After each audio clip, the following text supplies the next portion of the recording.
마음은 사랑을 필요로 하지요. 사랑을 받으면 힘이 나고 미움을 받으면 힘이 빠집니다. 예수님은 어떠하셨을까요? 예수님도 살아가시면서 많은 사람으로부터 사랑을 받기도 하셨지만 미움도 받으셨고 결국 버림받으셨습니다. 살아가는 동안 예수님은 사람들에게 어려움을 당하셨지요. 예수님의 말 한마디, 행동 하나를 그냥 보고 넘어가지 않는 수많은 사람들이 있었습니다. 당시에 정치와 종교 지도자들인 바리새파 사람들, 사두개파 사람들, 열심당원, 서기관, 제사장 등 이들 모두는 각기 다른 신앙의 색깔을 가지고 있었지만 한 가지 공통점이 있었습니다. 바로 예수님을 눈엣가시처럼 여긴 점이었죠. 심지어 예수님을 따랐던 제자들마저 마지막 순간 위기 상황에서 예수님을 모른 척하고 예수님의 제자가 아니라고 부인하면서 도망쳐 버렸습니다. 예수님이 이러한 상황 가운데 있는데 그 상황이 만약에 여러분의 상황이라면 어떻게 하시겠습니까? 모든 사람이 나를 공격하고 구석으로 몰아가며 나를 모른다고 하고 나를 외면할 때 우리는 과연 무엇을 또 어떻게 할 수 있었을까요?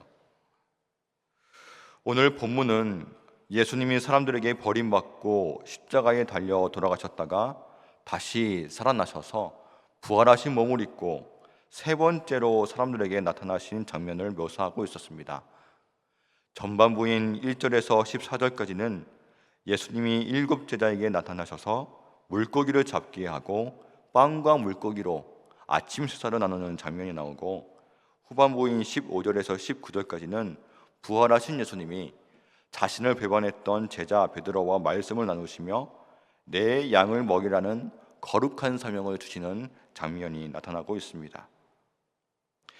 베드로를 비롯한 7 제자가 디베랴 호수에서 물고기를 잡을 때의 일입니다. 제자들이 물고기를 잡기 위해 배에 오르지만 그날 밤에 그들은 아무것도 잡지 못하고 빈손으로 돌아옵니다. 그런데 예수님이 제자들이 생각하지도 못한 시간과 장소에 나타나십니다.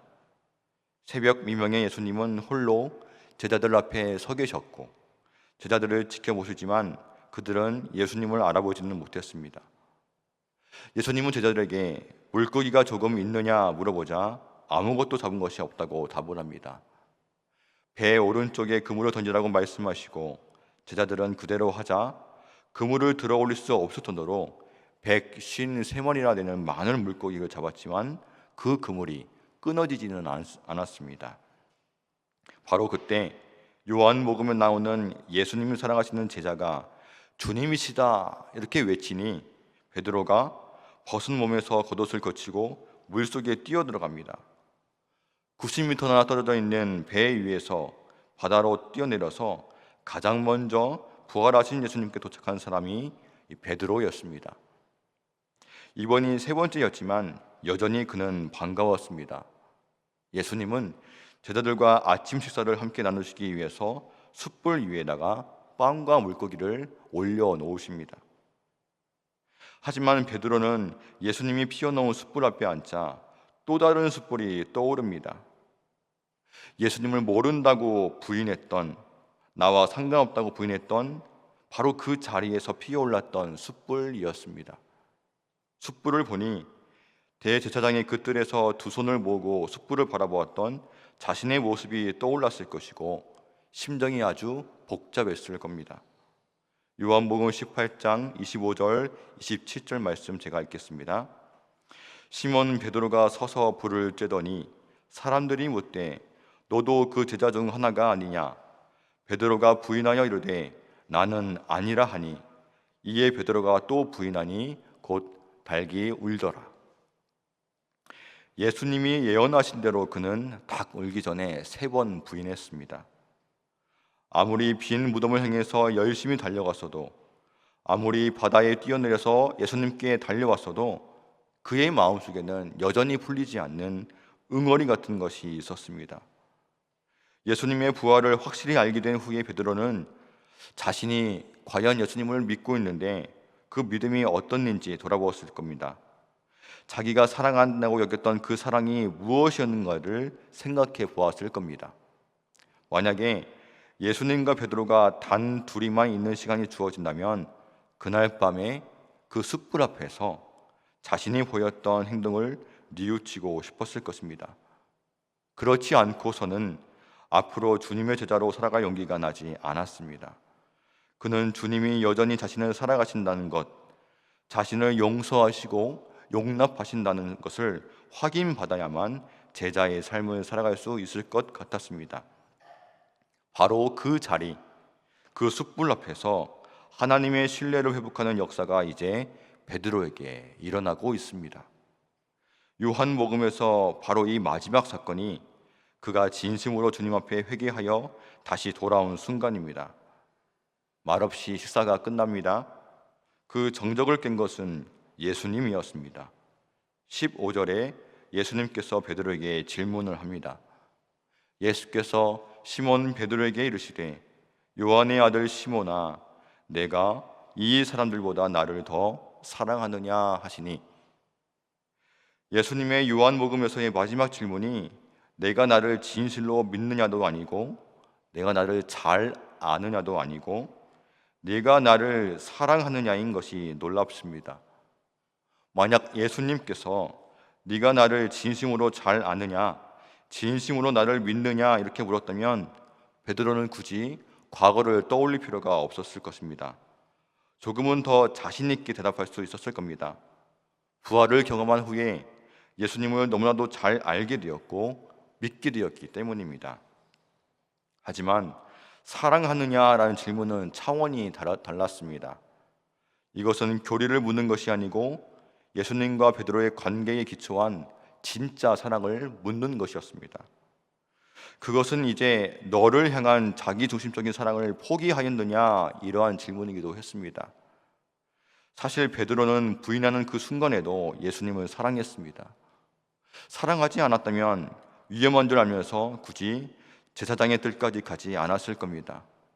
하지만 여종의 추궁 하나에도 버티지 못할 만큼의 사랑이었다면 그 사랑은 도대체 어떠한 사랑이었을까요?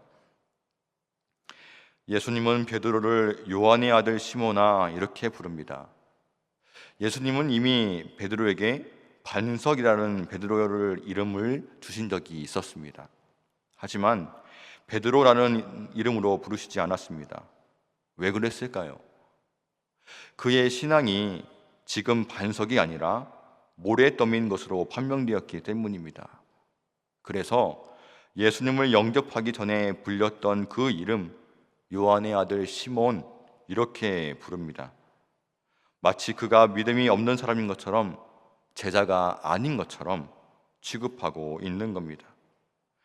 처음에 예수님을 만났던 그 순간, 그 처음 순간으로 다시 되돌리기 위해서 요한의 아들 시몬아 이렇게 부르고 계십니다.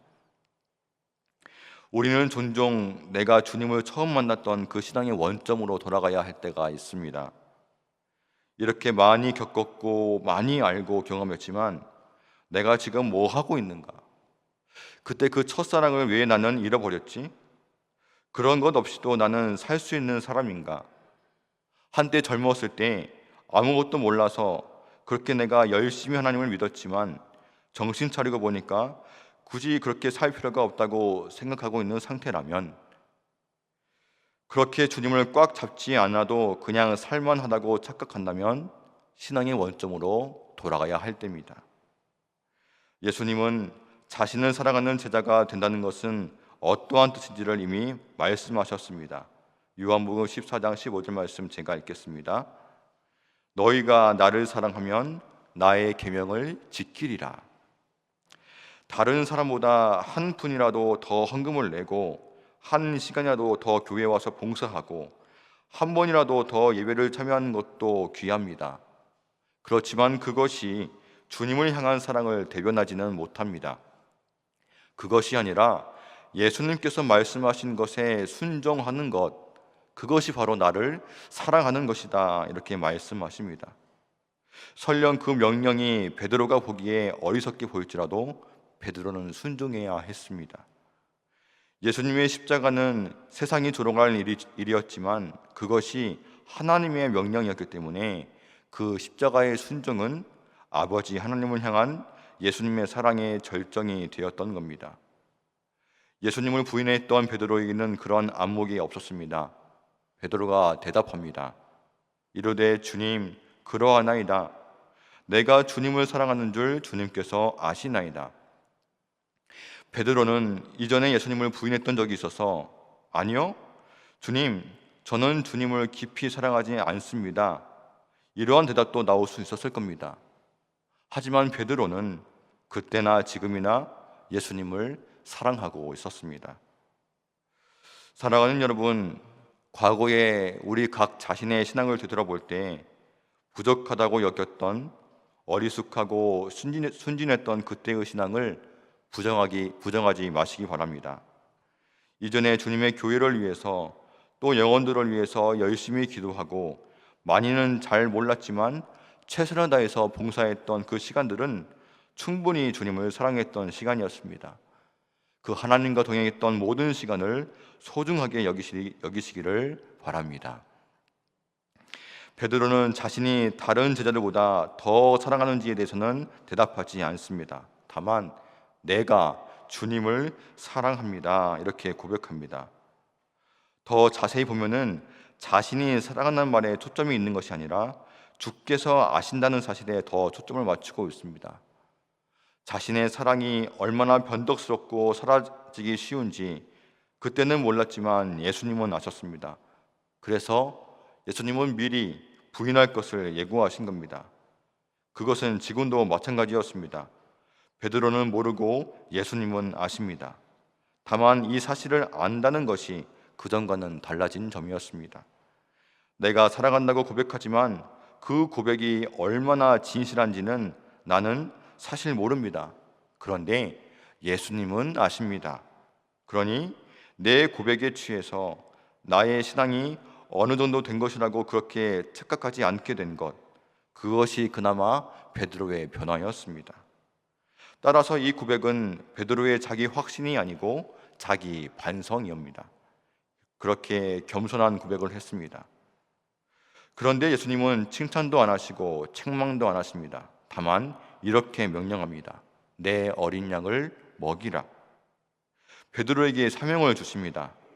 이것은 사실상 베드로의 사랑 고백을 믿어 주신다는 뜻입니다. 베드로를 용서한다는 뜻입니다. 그러나 이 말씀에는 그 이상의 깊은 의미가 담겨 있습니다. 우선 우리가 주님을 사랑하는 사람만 주님의 양을 먹일 수 있다는 것을 말해줍니다. 베드로는 그 양이 자신의 양이 아니라 주님의 양인 것을 명심해야 했습니다. 자신이 생각하는 풀을 먹여서는 안 됩니다. 주님의 양이니 베드로가 주님을 목자로 모실 때 양들도 안전할 수 있습니다. 인간 목자는 먼저 참 목자장이 되시는 예수님의 가르침을 잘 따라야 합니다. 왜 지금 교회가 하나님의 영광을 잊어버리고 성도들의 영혼이 시들어가고 있을까요? 양들이 제대로 못 먹어서 그렇습니다. 인간 목자들이 성도들을 자기의 양으로 만들었기 때문입니다. 목자들 자신부터 목자장이신 예수님의 튼실한 양이 되지 못하고 있기 때문입니다. 둘째, 내 양을 먹이라는 말씀은 예수님께 대한 우리의 진정한 사랑은 우리가 예수님 같은 목자, 양들을 위해서 자기 목숨을 내어주는 목자가 되는 것이라는 것을 보여줍니다. 그저 말로 사랑하는 것, 말로 죽을 때까지 주를 따르겠다고 하는 것은 아무런 의미가 없다는 겁니다. 주님은 말로 하지 않고 내 자신을 희생해서 내 양을 먹이는 선한 목자가 될 때 내가 나를 사랑한다는 말, 그 말을 믿겠다고 말씀합니다. 베드로는 사랑이 그런 것인 줄 몰랐습니다.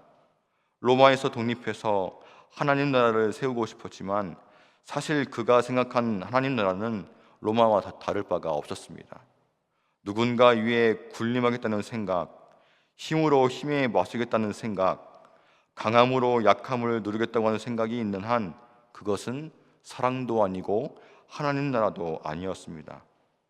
예수님은 한없이 높고 강하시고 영광스러운 분이셨지만 그의 참된 능력은 그분의 십자가에서 나타났습니다. 한없이 낮아지시고 비워지신 그 약함이 진정으로 모든 사람들을 사랑할 줄 아는 힘이 되었던 겁니다. 예수님을 사랑한다는 것은 무엇입니까? 말 그대로 예수님을 사랑한다는 것입니다. 내가 만든 예수님이 아니고, 내가 기대하는 예수님이 아니고, 내가 원하는 것을 해주시는 예수님이 아니고, 그냥 예수님을 사랑하는 겁니다. 내 기도를 들어주시지 않는 예수님, 내가 사랑할 수 없는 사람을 사랑하라고 무리한 요구를 하시는 예수님, 나에게 실패를 주시고 병을 주시고 사랑하는 사람을 거둬가시는 예수님, 하지만 여전히 나를 사랑하시고 나의 왕이 되시는 예수님을 그냥 있는 그대로 사랑하는 것이 바로 예수님을 사랑하는 것입니다. 예수님은 요한의 아들 시몬아, 내가 나를 사랑하느냐, 이것을 3번이나 반복해서 물으십니다. 2번째 물으실 때는 내가 이 사람들보다 나를 사랑하느냐 할 때 내가 이 사람들보다 이 말을 생략하고 계십니다. 내 사랑은 작지만 그래도 내가 저 사람보다는 낫다고 말하기가 좋기 때문입니다. 우리는 그렇게 비교를 통해서 나를 합리화하는 것을 잘하는 사람들입니다. 죄를 지을 때도 나보다 더한 사람도 있는데 이렇게 스스로 위로합니다. 그런데 예수님은 그런 우리에게 아무런 비교의 대상도 정해주지 않으시고 정말 나를 사랑하느냐 이렇게 물으십니다. 왜 교회에서 크고 작은 갈등들이 일어날까요? 하나님을 향한 열심이 없는 것이 아닙니다. 교만 때문입니다. 내가 남보다 더 낫다고 생각하는 오만, 내 힘으로 이루었다고 생각하는 오만, 내 생각이 맞다고 생각하는 그 오만 때문에 그렇습니다. 오직 교회에서 통하는 것은 사랑과 은혜와 믿음의 원리뿐입니다. 그것은 남을 나보다 더 낫게 여기는 겸손에서 시작합니다. 하나님 앞에서 내가 얼마나 큰 죄인이고 내가 하나님의 뜻과 지혜를 얼마나 잘 모르는 우둔한 사람이라고 하는 바로 그 겸손한 마음에서 사랑도 은혜도 믿음도 나오는 것입니다. 예수님은 베드로에게 그러한 비교의 잣대를 버리고 있는 그대로의 자기 자신의 모습을 바라보라 이렇게 요구하십니다. 베드로는 이번에도 주님 그러하나이다, 내가 주님을 사랑하는 줄 주님께서 아시나이다 이렇게 대답합니다. 베드로는 당연히 한 번 더 다짐을 받기 위해서 묻는 것이라고 여겼을 것입니다. 그래서 2번째 대답을 할 때는 더 힘주어서 말했을 겁니다. 주님, 이번에는 지난번과 다릅니다. 그것을 주님도 잘 아시지 않습니까? 예수님도 내 양을 치라 이렇게 사명을 주십니다. 단어가 좀 바뀌었죠. 내 양을 먹이라 해서 내 양을 치라 이렇게 바뀌었습니다. 먹이는 것과 치는 것은 사실 의미는 비슷합니다. 다만 치다라고 하는 말이 먹이다라고 하는 말보다 더 넓은 개념입니다. 먹이다가 양육한다는 말에 가깝다면 치다라는 말은 전체적으로 통치하고 다스린다는 더 큰 개념입니다. 그런데 예수님께서는 2번의 대답으로 만족하지 않으셨습니다. 3번째로 예수님은 또 같은 질문을 던집니다. 3번째 이르시되 요한의 아들 시몬아, 내가 나를 사랑하느냐? 베드로는 자신의 대답을 예수님께서 믿지 않는다는 것을 금방 알아챘을 것입니다. 2번째까지 질문할 때는 한 번 더 다짐을 받으려고 그러시는구나 했지만 3번째 질문하면 어떤 생각이 들까요?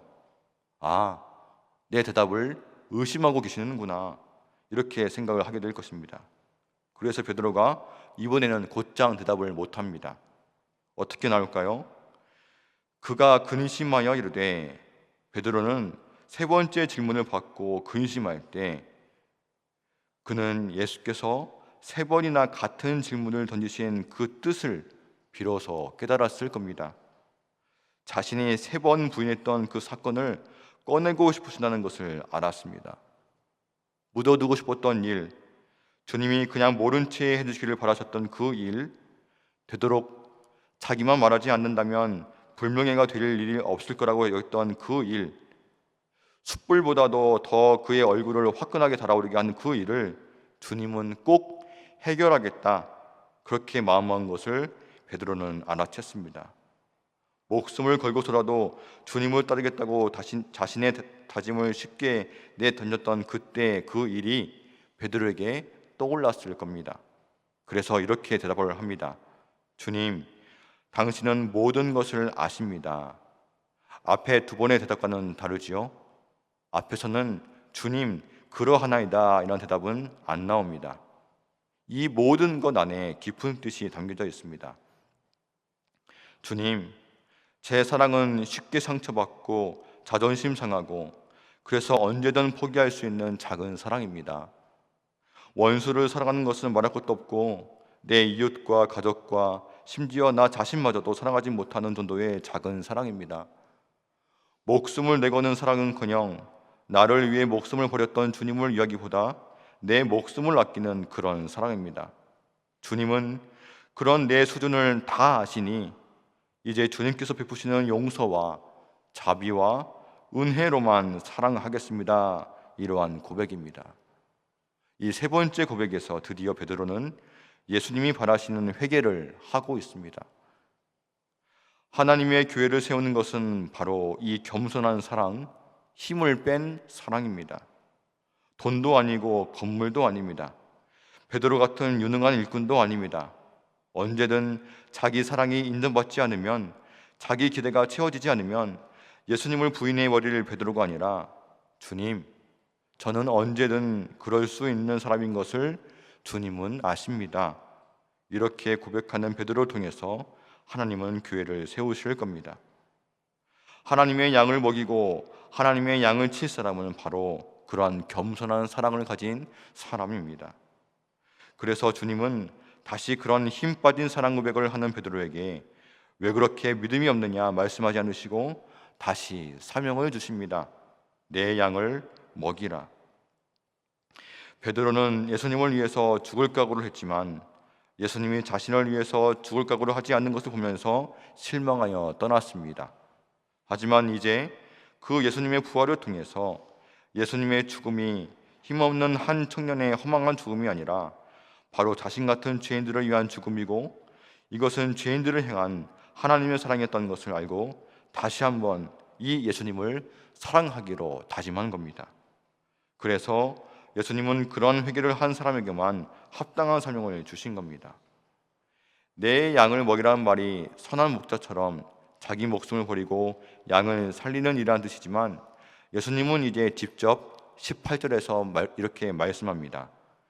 내가 진실로 진실로 내게 이르노니 내가 젊어서는 스스로 띠뛰고 원하는 곳으로 다녔거니와 늙어서는 내 팔을 벌리리니 남이 내게 띠띠우고 원하지 아니하는 곳으로 데려가리라.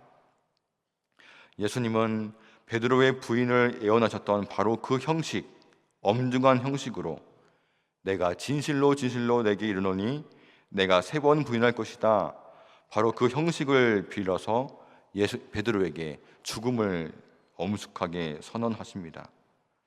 베드로가 젊었을 때는 스스로 옷을 차려입고 원하는 곳으로 가고 살고 싶은 대로 살았습니다. 주님을 사랑한다고 했지만 사실은 자기를 위한 사랑이었고 신앙이었다는 뜻입니다. 하지만 진정한 사랑은 주님의 계명에 순종하는 것이라고 하셨습니다. 순종이란 주인이 내 인생을 주관하도록 맡겨드리는 것을 말합니다. 베드로가 늙어서는 그렇게 될 것입니다. 내 팔을 벌리리니 남이 내게 띠띠우고 원하지 않는 곳으로 데려갈 것이다. 남이 너의 옷을 입혀줄 것이다. 그래서 남이 내가 해야 될 일을 정해주고 가야 할 곳을 데리고 갈 것이다. 팔을 벌린다는 것은 십자가형을 말합니다. 띠를 띈다는 것은 십자가에 팔을 묶는 동작을 가리킵니다. 베드로는 훗날 십자가에 거꾸로 매달려서 죽었다고 합니다. 베드로는 스승이 당한 죽음을 그도 맞이하게 될 것입니다. 십자가를 실패라고 생각해서 떠났던 베드로가 이제 그 십자가를 지게 될 것이라고 주님이 말씀하신 것입니다. 선한 목자가 되는 사명, 죽기까지 그 사명에 순종하는 것은 그가 하나님께 영광을 돌리는 길이었습니다. 보통 사람들은 하나님께 복과 은혜를 받고 성공하고 이 세상에 큰 영향력을 미쳐야만 하나님의 영광을 드러낸다고 말하지만, 예수님은 베드로에게 그렇지 않고 내가 십자가에 달려 못 박혀 죽음으로 하나님의 영광을 드러낸다고 분명히 말씀하십니다. 요한복음 15장 12절에서 14절 말씀 제가 읽겠습니다. 내 계명은 곧 내가 너희를 사랑한 것 같이 너희도 서로 사랑하라 하는 이것이니라. 사람이 친구를 위하여 자기 목숨을 버리면 이보다 더 큰 사랑이 없나니 너희는 내가 명하는 대로 행하면 곧 나의 친구라. 예수님은 우리를 종으로 여기지 않으시고 친구로 여겨주셨습니다. 예수님은 친구인 우리를 위해서 십자가에 달려 돌아가셨다는 겁니다. 사람이 친구를 위해서 목숨을 버리면 이보다 더 큰 사랑이 없다고 하셨는데, 베드로가 예수님을 위해서, 예수님의 양을 위해서 목숨을 바쳤으니 하나님께 영광이었고 너가 나의 친구라고 주님이 말씀하셨던 겁니다. 말씀을 정리하겠습니다. 부활하신 예수님은 내가 나를 사랑하느냐 3번이나 베드로에게 물으셨고, 베드로는 제가 예수님을 사랑하는 것을 주님이 잘 아십니다라고 3번 대답했지요. 이러한 사랑의 확정을 들은 예수님은 나의 양을 치라고 베드로에게 주님의 양을 맡겨 주셨습니다. 그리고 부활하신 예수님이 베드로에게 마지막으로 말씀하신 한마디는 22절에서 말씀하신 나를 따르라, 이러한 말씀이었습니다. 사랑하는 성도 여러분, 예수님이 절망에 빠진 베드로를 찾아오셔서 나를 사랑하냐고 물으신 것처럼 지금 이 순간 예수님이 이 자리에서 우리에게 똑같이 물으십니다. 나를 사랑하느냐, 이렇게 물으십니다. 어쩌면 이전에 우리는 이전처럼 쉽게 예수님을 사랑한다고 말로 고백할 수 없을지 모르겠습니다. 왜냐하면 예수님께 대한 사랑은 목숨을 바치는 사랑이고 베드로가 십자가에 거꾸로 매달려 죽는 그런 운명적인 사랑임을 알게 되었기 때문입니다. 하지만 자신 없는 우리가 분명히 알 수 있는 사실은 있습니다. 예수님이 십자가에 달려 돌아가신 것은 의인을 위해서 죽은 것이 아니고 모든 사람에게 손가락질 당하는 버림받은 죄인을 위해서 돌아가셨다는 사실, 내가 죽어야 되지만 나를 대신해서 돌아가셨다는 그 사실입니다. 당신을 배반한 우리를 지금도 사랑해 주신다는 사실입니다. 예수님을 떠나서 제멋대로 살아가는 우리를 불쌍히 여겨주시고 기다려주시고 만나주실 뿐만 아니라 다시 예수님의 제자로 회복시켜 주신다는 분명한 사실입니다. 주님은 실패하고 넘어지고 두려움 가운데 있는 우리에게 용서와 은혜를 지금도 베풀어 주십니다. 주님은 지금도 우리에게 다시 한번 물으십니다. 내가 나를 사랑하느냐? 성도 여러분, 이러한 예수님의 질문에 무엇이라고 대답을 하시겠습니까? 여러분의 대답, 그 깊은 고백을 마음에 간직하시고 주님이 바라시는 대답을 하시는 우리 모두가 되기를 간절히 바랍니다.